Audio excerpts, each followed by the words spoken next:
নমস্কার। আজকের যেটা আলোচনার বিষয় বৃশ্চিক রাশি সাধারণত বৃশ্চিক রাশির ঘরটা মঙ্গলের।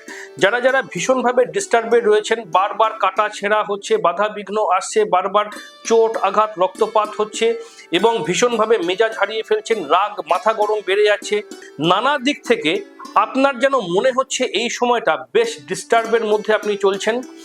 সুসময় আপনাকে সাথ দিচ্ছে না। হয়তো কখনো সুসময়ের মুখ দেখতে পাচ্ছেন মুহূর্তের জন্য, তারপরে আবার সুসময়টা হারিয়ে দুঃসময়ের শিকার হচ্ছেন। তাদের উদ্দেশ্যে বলছি, যাদের বৃশ্চিক রাশি, 125 গ্রাম বিউলির ডাল 125 গ্রাম বিউলির ডাল নেবেন। নিয়ে যে কোনো শনিবার কোনো প্রবাহিত জলে ওই বিউলির ডালটাকে ভাসিয়ে দেবেন। তার ফলে কি হবে, আপনার জীবনের বাধা বিঘ্নগুলো স্রোতে হারিয়ে যাবে। অর্থাৎ এই গুপ্ত প্রয়োগের দ্বারা আপনি লাভ